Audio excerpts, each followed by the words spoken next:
Yahobu, Bapak Ibu Pendeta, Sinenge, Majelis dan warga Gereja Amin, ini adalah channel YouTube Sinode Gereja Amin.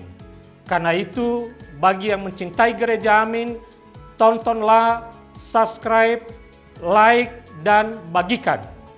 Gereja Amin yang tangguh, mandiri, dan peduli. Tuhan Yesus memberkati.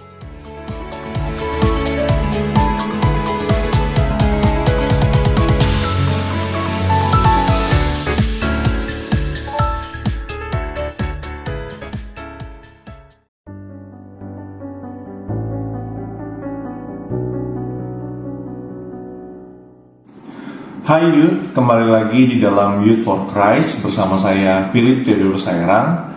Hari ini firman Tuhan berjudul Dituntun untuk menemukan kebenaran berdasarkan Kisah Para Rasul pasal 9 ayat 1-20. Sebelum kita merenungkan firman Tuhan, mari kita bersatu dalam doa. Ya Tuhan, kami bersyukur untuk setiap kebaikan Tuhan dalam hidup kami. Jika pada hari ini kami akan kembali merenungkan firman-Mu, kami rindu firman-Mu boleh menjadi pelita yang menuntun langkah kehidupan kami. Kami menyerahkan waktu perenungan ini ke dalam tangan-Mu. Dalam nama Tuhan Yesus kami berdoa. Amin. Kisah Para Rasul pasal yang ke-9 ayat yang pertama hingga ke-20. Sementara itu hati Saulus masih berkobar-kobar untuk mengancam dan membunuh murid-murid Tuhan. Ia menghadap imam besar. Ia meminta surat kuasa untuk dibawa kepada rumah-rumah ibadat Yahudi di Damsyik, supaya jika ia menemukan laki-laki atau perempuan yang mengikuti jalan Tuhan, ia dapat menangkap mereka dan membawa mereka ke Yerusalem. Dalam perjalanannya ke Damsyik, ketika ia sudah dekat kota itu, tiba-tiba cahaya memancar dari langit mengelilingi dia. Ia rebah ke tanah dan mendengar suara yang berkata kepadanya, "Saulus, Saulus, mengapa engkau menganiaya aku?" Jawab Saulus, "Siapa engkau, Tuan?" Katanya, "Akulah Yesus yang kau aniaya itu. Tetapi bangunlah dan pergilah ke dalam kota. Di sana akan dikatakan kepadamu apa yang harus kau perbuat." Teman-teman seperjalanannya pun termangu-mangu, karena mereka memang mendengar suara itu, tetapi tidak melihat seorang pun. Saulus bangkit berdiri lalu membuka matanya, tetapi ia tidak dapat melihat apa-apa. Mereka harus menuntun dia masuk ke Damsyik. Selama 3 hari ia tidak dapat melihat, dan selama itu juga ia tidak makan dan minum. Di Damsyik ada seorang murid Tuhan bernama Ananias. Tuhan berfirman kepadanya dalam suatu penglihatan. "Ananias," jawabnya, "Ini aku, Tuhan."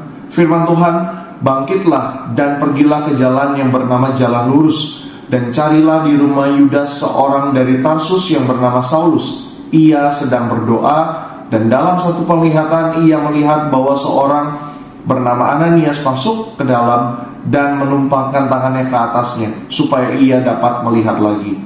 Jawab Ananias, "Tuhan, dari banyak orang telah kudengar tentang orang itu, betapa banyaknya kejahatan yang dilakukannya terhadap orang-orang kudus-Mu di Yerusalem.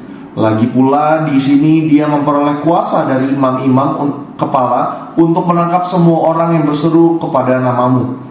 Namun firman Tuhan kepadanya, pergilah, sebab orang ini alat pilihan bagiku untuk memberitakan namaku di hadapan bangsa-bangsa lain serta raja-raja dan orang-orang Israel.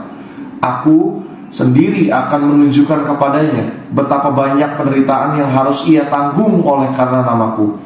Lalu pergilah Ananias ke situ dan masuk ke rumah itu. Ia menumpangkan tangannya ke atas Saulus, katanya, "Saulus, saudaraku, Tuhan Yesus yang telah menampakkan diri kepadamu di jalan yang engkau lalui telah menyuruh aku kepadamu, supaya engkau dapat melihat lagi dan penuh dengan Roh Kudus." Seketika itu juga seolah-olah selaput gugur dari matanya, sehingga ia dapat melihat lagi. Ia bangun lalu dibaptis. Setelah ia makan, pulihlah kekuatannya. Saulus tinggal beberapa hari bersama murid-murid di Damsyik. Ketika itu juga ia memberitakan Yesus di rumah-rumah ibadat dan mengatakan bahwa Yesus adalah Anak Allah. Rekan-rekan, setiap orang pernah merasa marah. Beberapa kemarahan dapat segera mereda, tetapi ada kalanya kemarahan bertahan sangat lama dalam diri kita. Kemarahan semacam itu sangat menguasai seseorang hingga merusak jiwanya, hidupnya, dan relasinya dengan sesama. Saulus dikuasai oleh kemarahan. Hatinya berkobar-kobar untuk mengancam dan membunuh murid-murid Tuhan. Saulus meminta surat kuasa dari imam besar untuk mewujudkan tujuannya. Dalam perjalanan Saulus ke Damsyik, tiba-tiba cahaya terang memancar dari langit dan sebuah suara bertanya, "Mengapa engkau menganiaya aku?" Pertanyaan ini menuntun Saulus menemukan sebuah kebenaran bahwa dalam kemarahannya, Saulus yang bermaksud menghentikan apa yang ia anggap ajaran sesat demi membela agama yang menurutnya benar, ternyata telah melawan Tuhan. Yesus itulah Tuhan. Apa yang ingin Saulus musnahkan justru adalah Tuhan yang sedang berkarya dalam dunia. Tuhan menuntut Saulus untuk lepas dari kemarahannya yang keliru dan hidup dalam damai sejahtera kasih Kristus. Tuhan pun mengutus Ananias, seorang murid yang menjadi sasaran penangkapan dan aniaya Saulus. Ananias menuntun Saulus menemukan panggilan hidupnya dalam Tuhan, yaitu memberitakan Injil Kristus. Yud, ketika Tuhan menuntunmu, ia juga akan mengoreksi hidupmu untuk sampai pada kebenarannya. Kadang kamu perlu berani mengakui jalan hidup yang salah, kemarahan, dan kekecewaan yang keliru, serta ambisi, kebiasaan, atau pergaulan yang salah. Dengan mau mengakui, kamu dapat mulai berubah. Terimalah koreksi dan teguran yang bermaksud menuntunmu pada kebenaran. Dua pertanyaan yang kiranya dapat menolong kita merenungkan bagian ini. Bagaimana cara Tuhan menuntun Saulus untuk menemukan kebenaran? Lalu yang kedua, apakah kamu mengizinkan Tuhan menuntun langkah hidupmu? Mari kita bersatu dalam doa. Ya Tuhan, kami bersyukur kalau Tuhan mau menuntun kami dan juga menolong kami dalam menemukan kebenaran-Mu. Hari ini kami belajar bahwa di dalam kebenaran yang Tuhan berikan, itu akan menolong kami merasakan kasih Tuhan dan juga damai dari Tuhan yang sejati. Tolonglah kami untuk bisa dengan setia hidup di dalam kebenaran-Mu, walaupun kami tahu ada begitu banyak tantangan yang selalu ada dalam kehidupan kami. Terima kasih Tuhan buat firman-Mu.